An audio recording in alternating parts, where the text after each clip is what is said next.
VK Dutta sir, आपको क्या लगता है इस थ्योरी के बारे में कि एक हथियार नहीं बल्कि एक से ज़्यादा हथियार, क्योंकि अगर किसी ने भी ये प्लान किया था, अगर ये साजिश की थी, तो वो फुल प्रूफ प्लान बनाने की कोशिश क्या की गई होगी और इसी वजह से क्या हम इस तरह की अलग अलग साउंड्स सुन रहे हैं, अलग अलग डायरेक्शन से गोलियां चलने की बात की जा रही है? देखिए, ऐसा जहाँ तक कॉन्स्पिरेसी थ्योरी का सवाल है, ये तो इन्वेस्टिगेशन में निकल के आएगा। लेकिन अगर as a special forces person जो कि एनएचजी को रेज किया, एनएचजी की कमांडो बटालियन कमांड करी, तो आपने ये देखना कि जो हथियार इस्तेमाल हुआ वो एक ऑटोमेटिक वेपन था, AR-15 राइफल ऑटोमेटिक। ठीक है, ऑटोमेटिक का मतलब है कि वो बर्स्ट फायर भी कर सकती है और सिंगल शॉट भी लगातार फायर कर सकती है। तो बिना कोई टाइम को ठट ठट ठट 3 गोली वो स्नाइपर मार सकता है। यहाँ जो फायरर था, जो जिसने छत से चलाई गोली ट्रम्प के ऊपर, उसके बाद में जो स्नाइपर थे, जो सीक्रेट सर्विस के स्नाइपर थे, वो 2 स्नाइपर आपको छत के ऊपर दिखाई देते हैं। हमेशा स्नाइपर्स को पेयर्स में लगाया जाता है ताकि अगर एक स्नाइपर मिस कर जाए दूसरा मार लेगा।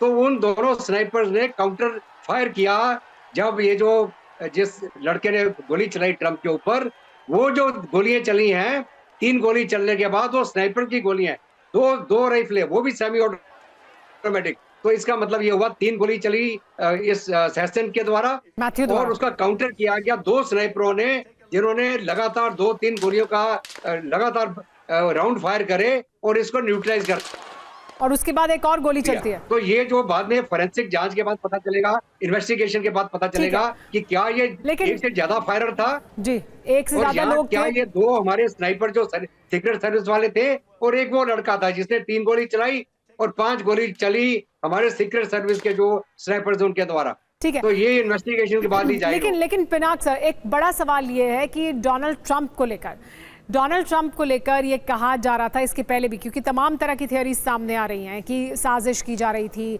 डोनाल्ड ट्रंप की जान को खतरा था, पहले से इस बात की का शक जाहिर किया जा रहा था। डोनाल्ड ट्रंप को खतरा देश के भीतर से भी है, देश के बाहर से भी है। कौन कौन लोग इस तरह की साजिश में शामिल हो सकते हैं? किसको फायदा होता है डोनाल्ड ट्रंप को इस तरह से नुकसान पहुंचाने के पीछे? देखिए, मुझे लगता है कि उसके डोनाल्ड ट्रंप के बहुत शत्रु हैं, इसमें कोई शक नहीं है।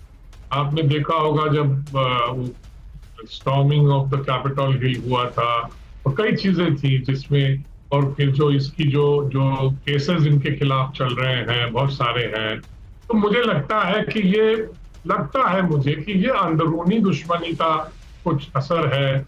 बाहर का हाथ इसमें है कि नहीं, मुझे शक है। मुझे लगता है कि ये इंटरनल आइडियोलॉजिकल कुछ चक्कर है इसमें, और जिसमें से ये एक पता नहीं ये लोन वुल्फ है या बाकी जो, जैसे आपके संवाददाता कह रहे हैं कि शायद 2 और लोग थे, पर उसमें अगर 2 लोग और थे तो 2 स्नाइपर भी थे, तो कितने गनमैन थे वहां पे? क्योंकि 2 स्नाइपर वाले, उन्होंने भी तो गोली चलाई होगी।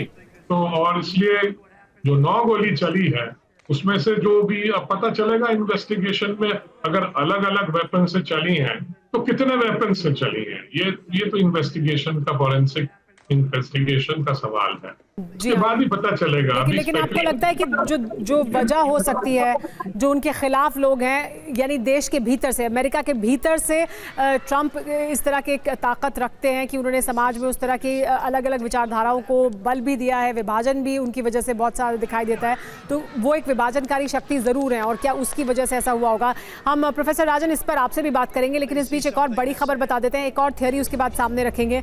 ट्रंप अटैक मामले में पुलिस और सीक्रेट सर्विस की लापरवाही साफ तौर पर दिखाई देती है।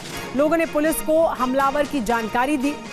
ट्रंप के मंच से 150 मीटर की दूरी पर था हमलावर, यानी बहुत दूर नहीं था। लोगों ने हमलावर को हथियार के साथ देखा था। पुलिस ने लोगों की चेतावनी को लेकिन नजरअंदाज कर दिया, और पुलिस ने जो चेतावनी दी सीक्रेट सर्विस को, उसे सीक्रेट सर्विस ने नजरअंदाज कर दिया। तो लगातार लापरवाही बरती गई सीक्रेट सर्विस द्वारा भी और स्थानीय पुलिस और सुरक्षा एजेंसियों द्वारा भी, ये साफ तौर पर दिखाई देता है।